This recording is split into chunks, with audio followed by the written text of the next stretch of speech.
MSLI T V, رہنمائی بدلتی دنیا کے لیے۔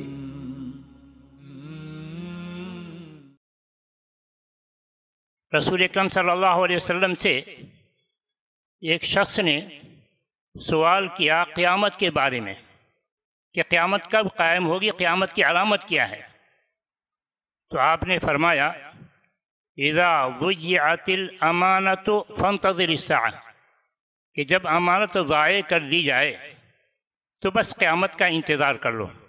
اے ایمان والو، لا تخونوا اللہ، اللہ سے خیانت مت کرو۔ اللہ نے تمہیں جو حکم دیا ہے اس کی پابندی کرو، تو اللہ کے حکم کی پابندی نہ کرنا یہ بھی خیانت۔ وتخونوا الرسول، اللہ کے رسول سے خیانت مت کرو، رسول نے جو تمہیں تعلیمات دی ہیں اس کی پابندی کرو، اس کو بجا لاؤ۔ وتخونوا اماناتکم، اور جو معاملہ تمہارے حوالے کیا گیا ہے اس معاملے کو کما حقہ بجا لاؤ۔ ٹیڑھی سلاخیں لگا دی جائیں گی۔ اس کا کام کیا ہوگا؟ اس کا کام یہ ہوگا کہ اللہ تبارک و تعالیٰ نے جس کو جہنمی قرار دیا ہوگا کہ اس شخص کو جہنم میں جانا ہے، وہ ٹیڑھی سلاخ اس کو اپنے لپیٹ میں لگی، اس کو جھپٹے گی۔ تو کچھ انسان ایسے ہوں گے جس کو بس نوچ کر کے چھوڑ دیا جائے گا، یہی اس کی سزا ہوگی، گرے گا نہیں جہنم میں۔ مخرذل کا لفظ ہے، مخرذل مخدوش، کہ اس کو نوچ کر کے چھوڑ دیا جائے گا، پھر چلا جائے گا وہ۔ کچھ لوگ وہ ہوں گے مقدوس فی النار، وہ ٹیڑھی سلاخ پوری طریقے سے اپنی لپیٹ میں لے کر کے جہنم میں ڈال دے گی۔ ان الحمد للہ نحمده ونستعینه ونستغفره ونعوذ باللہ من شرور انفسنا ومن سیئات اعمالنا، من يهده الله فلا مضل له ومن يضلل فلا هادي له، واشهد ان لا اله الا الله وحده لا شريك له، واشهد ان محمدا عبده ورسوله۔ يا ايها الذين امنوا اتقوا الله حق تقاته ولا تموتن الا وانتم مسلمون۔ يا أيها الناس اتقوا ربكم الذي خلقكم من نفس واحدة وخلق منها زوجها وبث منهما رجالا كثيرا ونساء، واتقوا الله الذي تساءلون به والأرحام إن الله كان عليكم رقيبا۔ يا أيها الذين آمنوا اتقوا الله وقولوا قولا سديدا يصلح لكم أعمالكم ويغفر لكم ذنوبكم، ومن يطع الله ورسوله فقد فاز فوزا عظيما۔ أما بعد، فإن خير الحديث كتاب الله، وخير الهدي هدي محمد صلى الله عليه وسلم، وشر الأمور محدثاتها، وكل محدثة بدعة، وكل بدعة ضلالة، وكل ضلالة في النار۔ أعوذ بالله من الشيطان الرجيم، بسم الله الرحمن الرحيم۔ إن الله يأمركم أن تؤدوا الأمانات إلى أهلها۔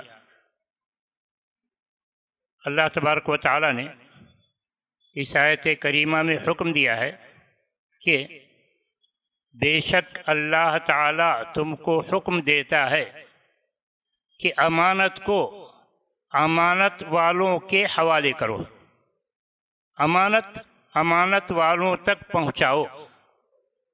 امانت کس کو کہتے ہیں؟ ہم لوگ عام طور سے امانت یہی سمجھتے ہیں کہ کوئی قیمتی چیز، زیور، سونا چاندی، روپیہ پیسہ ہم خود حفاظت نہیں کر سکتے تو دوسروں کو حفاظت کے لیے دیتے ہیں اور کہتے ہیں کہ جب ہم مانگیں گے ہمیں دے دینا۔ اس کو عام طور سے امانت سمجھا جاتا ہے، مگر شریعت میں امانت کا مفہوم اس سے کہیں کشادہ ہے۔ رسول اکرم صلی اللہ علیہ وسلم سے ایک شخص نے سوال کیا قیامت کے بارے میں کہ قیامت کب قائم ہوگی، قیامت کی علامت کیا ہے؟ تو آپ نے فرمایا اذا ضیعت الامانۃ فانتظر الساعہ، کہ جب امانت ضائع کر دی جائے تو بس قیامت کا انتظار کر لو۔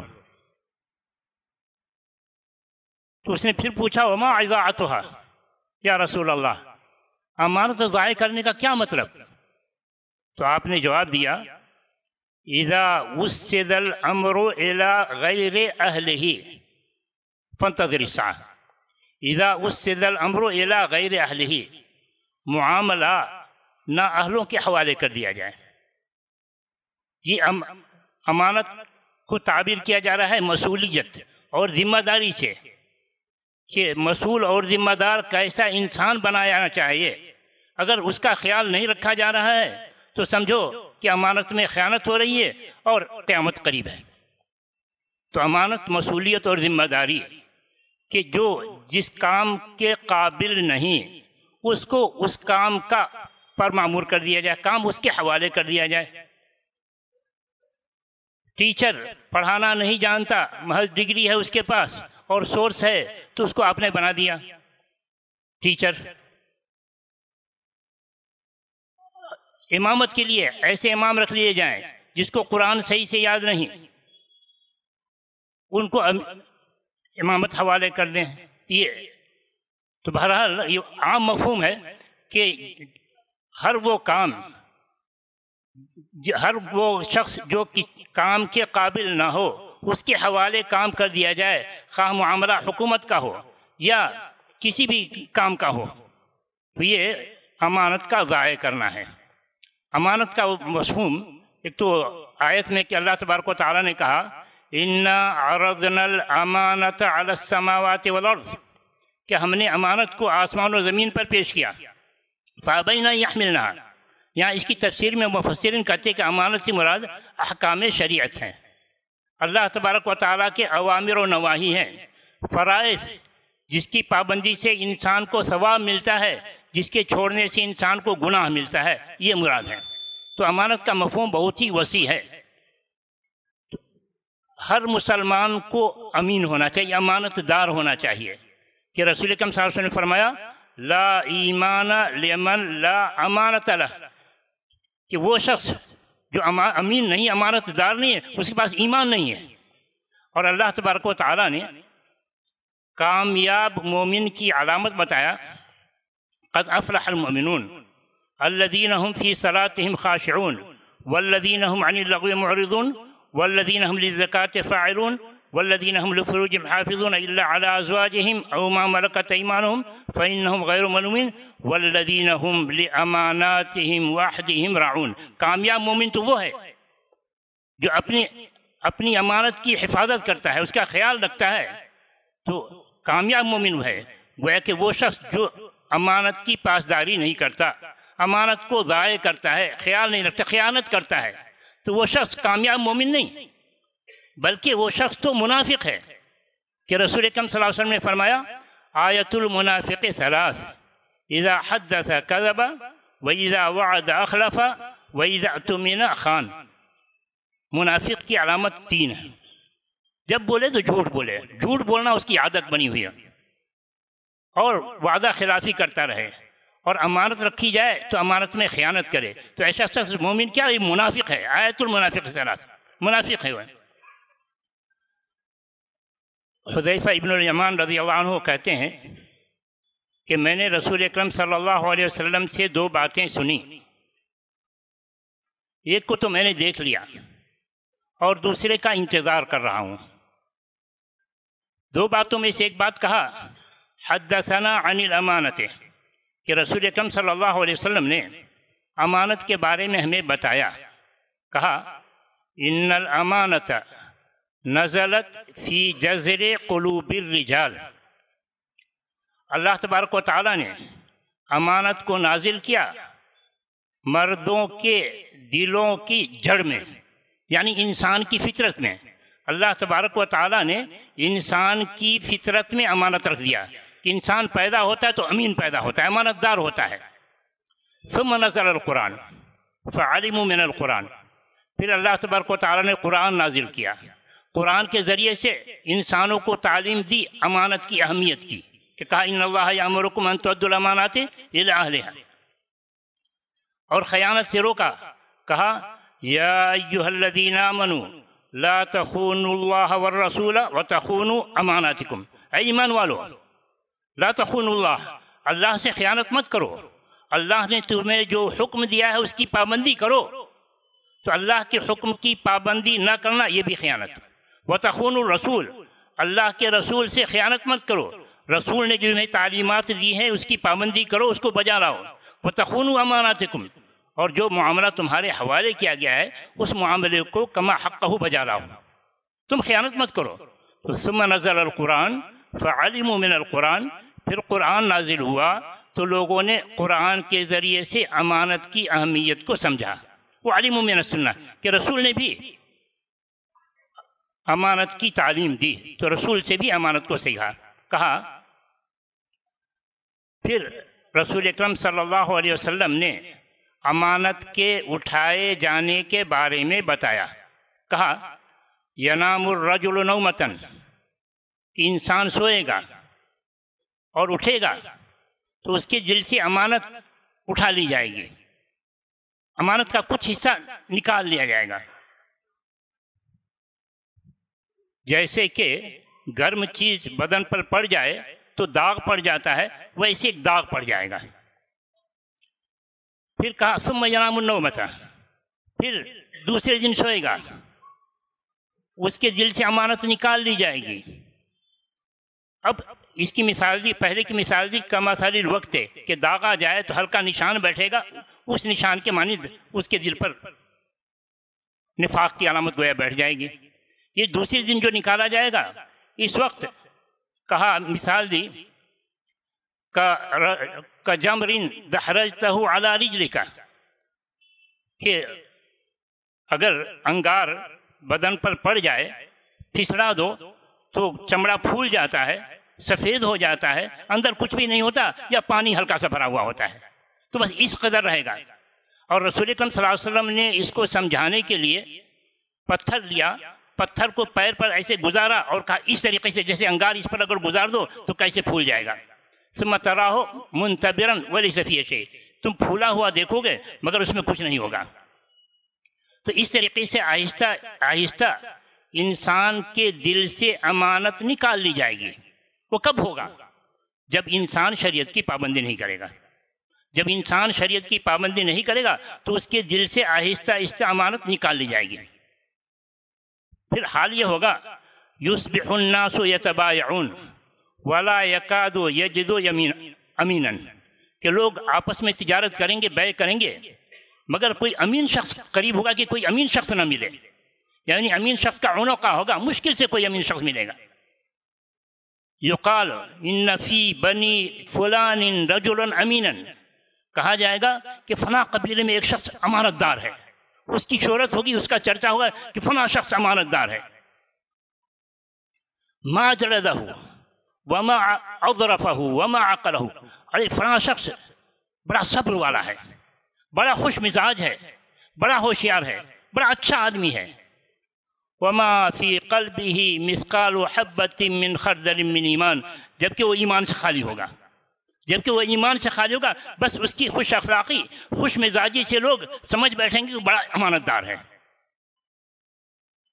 پھر حذیفہ رضی اللہ عنہ کہتے ہیں وَلَقَدْ أَتَى عَلَيَّ زَمَانٌ مَا كُنْتُ أُبَالِي أَيَّكُمْ بَایَعْتُ، ہمارے اوپر ایک زمانہ گزرا ہے، ہم نے وہ زمانہ دیکھا ہے جب ہمیں اس کی فکر نہیں ہوتی تھی کہ میں کس سے تجارت کر رہا ہوں، میں کس سے تجارت کر رہا ہوں، مجھے اس کی فکر نہیں ہوتی تھی۔ اگر وہ مسلمان ہوتا تو اس کا اسلام، اس کا ایمان مجبور کرتا کہ امانت ہمارے حوالے کرے، اور اگر مسلمان نہیں ہوتا، یہودی اور نصارہ ہوتا، تو حاکم اس کو مجبور کرتا کہ تم اس کی امانت ادا کرو۔ تو اس وجہ سے میں بے فکر ہو کر تجارت کرتا تھا۔ مگر آج فلا یبایع الا فلان و فلان، اب ایسا زمانہ آ گیا ہے کہ میں فلاں فلاں جس کو جانتا ہوں اسی سے تجارت کر سکتا ہوں۔ نہ حاکم ایسا رہا کہ ہمارا حق دلا سکے، اور نہ لوگوں کے درمیان امانت رہی کہ وہ امانت ادا کر سکے، جس وجہ سے بڑی ہوشیاری سے ہمیں تجارت کرنی پڑتی ہے۔ یہ کب؟ حذیفہ رضی اللہ عنہ کے زمانے میں، یعنی سن 34 میں ہجری میں ان کا انتقال ہوا، اس وقت کا یہ حال بتایا جا رہا ہے۔ اب ذرا سوچئے کیا حال ہوگا، اب لوگوں کی امانت کا کیا حال ہوگا، سوچئے۔ اور امانت کی حفاظت نہ کرنا، امانت میں خیانت کرنا کتنا خطرناک ہے، کتنا خطرناک ہے، اس کو دیکھیے۔ حذیفہ رضی اللہ عنہ کہتے ہیں کہ رسول اکرم صلی اللہ علیہ وسلم سے میں نے کہتے ہوئے سنا، یجمع اللہ الناس، اللہ تبارک و تعالی قیامت کے دن لوگوں کو جمع کرے گا، فیقوم المؤمنون، مومن جمع ہوں گے، کھڑے ہوں گے، وتزلف لهم الجنہ، جنت اس کے قریب کی جائے گی مگر جنت کا دروازہ بند ہوگا۔ مومن جنت کو دیکھ رہا ہوگا، جانے کی تڑپ ہوگی کہ کتنی جلدی میں جنت میں چلا جاؤں، مگر دروازہ بند۔ یاتون آدم، آدم علیہ السلام کے پاس آئیں گے کہ آپ ہمارے باپ، ہم آپ کی اولاد، ہمارے لیے سفارش کیجئے کہ جنت دروازہ کھلے، ہم لوگ چلے جائیں۔ تو آدم علیہ السلام کہیں گے لست بصاحب ذاک، میں اس کے قابل نہیں ہوں، تمہیں تو پتہ ہے کہ میری ہی غلطیوں نے تم کو جنت سے نکالا، اور پھر مجھے سے کہتے ہو سفارش کرنے کے لیے، میری ہی غلطی کی وجہ سے تم لوگ جنت سے نکلے ہو، میں کیسے سفارش کروں، میں اس کے قابل نہیں ہوں۔ جاؤ میرے بیٹے ابراہیم خلیل اللہ کے پاس جاؤ، وہ اللہ کے دوست رہیں، جاؤ ان سے کہو وہ سفارش کریں۔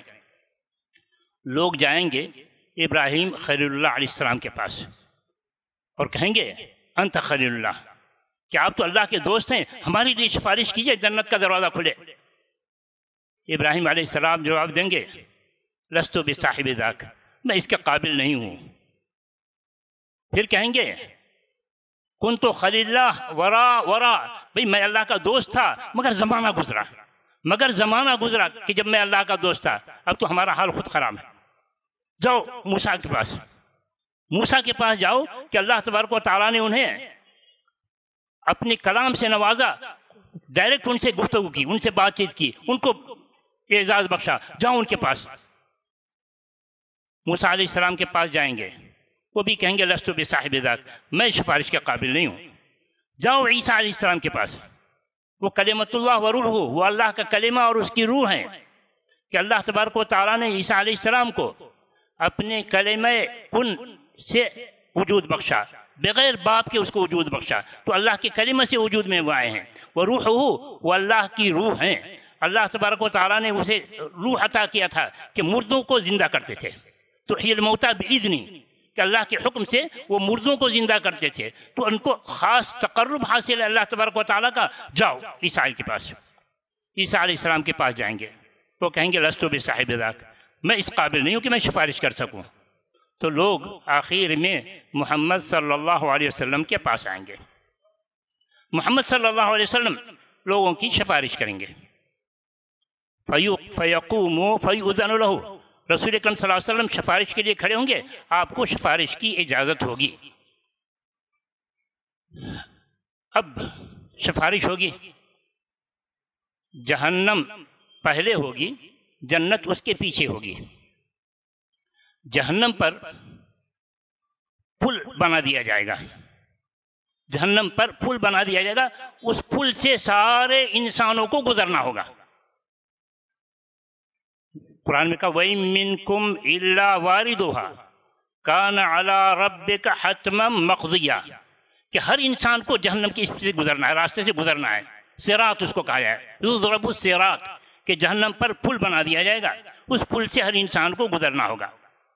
رسول اکرم صلی اللہ علیہ وسلم وہاں سفارش کے لیے کھڑے ہوں گے، دعا کرتے رہیں گے رب سلم سلم، اے اللہ بچا لے، اے اللہ بچا لے۔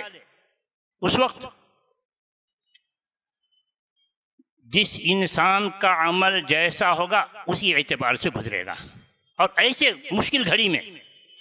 مشکل گھڑی میں جہاں پل کے دونوں جانب، دائیں اور بائیں جانب، امانت اور رحیم، یہ دونوں کھڑے ہو جائیں گے۔ اللہ تبارک و تعالیٰ، امانت ہم دیکھتے نہیں ہیں، مگر اس وقت اللہ تبارک و تعالیٰ گویا کہ دیکھنے والی شکل عطا فرمائے گا، تو امانت ایک جانب کھڑی ہو جائے گی، ایک طرف رحم رشتہ داری کھڑی ہو جائے گی، کہ امانت میں کس نے خیانت کی، صلہ رحمی کس نے نہیں کی، رشتہ داری کو کس نے پامال کیا، اس کے لیے دونوں کھڑے ہو جائیں گے۔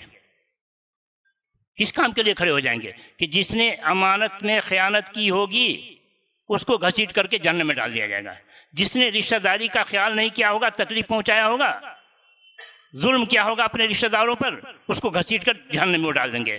تو اس کی تفصیل یوں کہیں گے کہ اس پل کے دائیں بائیں امانت اور رحیم دونوں کھڑے ہو جائیں گے. اب حکم ہوگا لوگوں کو گزرنے کا کہ چلو یہاں سے گزرو.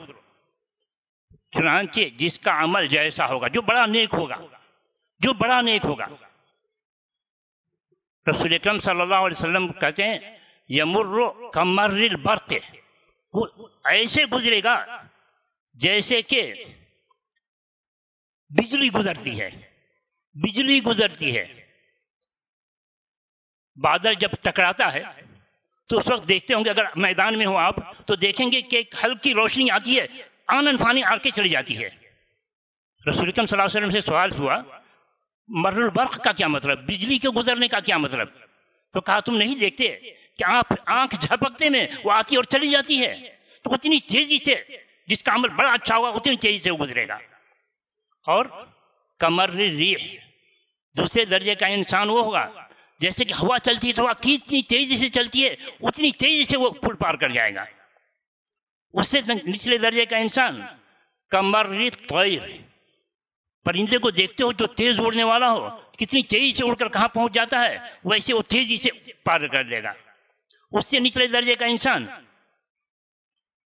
کشد الرجال، کہ انسان دوڑتا ہے تو کتنی تیزی سے دوڑ کر جاتا ہے، تو دوڑنے انسان کے دوڑنے کے معنی وہ دوڑ کر گزر جائے گا. ہوتے ہوتے کمزور طبقے کا انسان جس کے عمل بہت ہی زیادہ خراب ہوں گے مگر جنت کے جانے کا قابل ہوگا، تو اس کا حال کیا ہوگا؟ جو نچلے درجے کا انسان ہوگا کالزحف، یعنی گھسیٹتے ہوئے وہ گزر رہا ہوگا، گھسیٹتے ہوئے وہ گزر رہا ہوگا. رسول اکرم صلی اللہ علیہ وسلم کھڑے سب کے لیے سفارش کر رہے ہوں گے سلم سلم. اس پل پر ٹیڑھی سلاخیں لگا دی جائیں گی، اس پل پر ٹیڑھی سلاخیں لگا دی جائیں گی. قصاب کی دکان میں دیکھتے ہوں گے مرغی لٹکانے کے لیے، گوشت لٹکانے کے لیے کیسے ٹیڑھی ہوتی سلاخ ہوتی ہے، ٹیڑھی سلاخیں لگا دی جائیں گی. اس کا کام کیا ہوگا؟ اس کا کام یہ ہوگا کہ اللہ تبارک و تعالیٰ نے جس کو جہنمی قرار دیا ہوگا کہ اس شخص کو جہنم میں جانا ہے، وہ ٹیڑھی سلاخ اس کو اپنے لپیٹ میں لگی، اس کو جھپٹے گی. تو کچھ انسان ایسے ہوں گے جس کو بس نوچ کر کے چھوڑ دیا جائے گا، یہی اس کی سزا ہوگی، گرے گا نہیں جہنم میں. مخرذل کا لفظ ہے، مخرذل مخدوش، کہ اس کو نوچ کر کے چھوڑ دیا جائے گا پھر چلا جائے گا. وہ کچھ لوگ وہ ہوں گے مقدوس فی النار، وہ ٹیڑھی سلاخ پوری طریقے سے اپنی لپیٹ میں لے کر کے جہنم میں ڈال دے گی. تو یہاں بتلانا یہ کہ یہ امانت، جو شخص امانت میں خیانت کرے گا ایسے کے لیے امانت وہاں کھڑی ہوگی اور اس کو پکڑ کر کے کہے گا اس کو ڈالو جہنم میں. جس نے رشتہ داری میں کمی کی ہوگی، رشتہ داروں پر ظلم کیا ہوگا، زیادتی ہوگی، وہ کھڑا ہوگا رشتہ رحیم، وہ کہے گا کہ اس کو پکڑو، اس کو جہنم میں ڈالو. تو بھائی امانت داری کتنی اہم چیز ہے، سمجھیے کہ اس کی وجہ سے اس کا پاس کرو تب تو مومن کامل سمجھے جاؤ، ورنہ منافق سمجھے جاؤ. اس کی پاسداری کرو تو جنت میں جاؤ، اللہ کے محبوب بنو. اس کی پاسداری نہیں کرو گے تو اللہ تم سے نفرت کرے گا. کہ اللہ تعالیٰ کہتا ہے ان اللہ لا يحب الخائنین، اللہ تبارک و تعالیٰ خیانت کرنے والوں کو پسند نہیں کرتا. تو اللہ کے مبغوض بندے ہوگے، ٹھکانہ جہنم میں ہوگا. اللہ تبارک و تعالیٰ سے دعا ہے کہ اللہ تبارک و تعالیٰ ہم تمام لوگوں کو ہر قسم کی امانت کا خیال کرنے کی توفیق عطا فرمائے. ہم میں جیسے کوئی عہدہ پر ہے تو اس امانت کو، عہدے کو اچھی طرح استعمال کرے. ہم میں جو استاد ہے امانت کے ساتھ طلباء کو پڑھائیں. ہم میں سے جو تاجر ہیں تجارت میں امانت دار بنے کہ اللہ تبارک و تعالیٰ انہیں قیامت میں بہترین صلاح عطا فرمائے گا، جنت عطا فرمائے گا. اللہ تعالیٰ ہم تمام لوگوں کو ہر اس کام کی توفیق عطا فرمائے جس سے ہمیں جنت نصیب ہو. اللہ تبارک و تعالیٰ ہمیں جہنم سے دور رکھے. آمین. وآخر دعوانا الحمد للہ رب العالمین. بارک اللہ لنا ولکم فی القرآن العظیم ونفعنا وإياكم بالآيات والذکر الحکیم. انہ تعالی جواد کریم ملک برؤوف رحیم. ناظرین اکرام، ہمارے اس ویڈیو کو لائک کریں اور ہمارے اس چینل کو سبسکرائب کریں. جزاکم اللہ خیرا.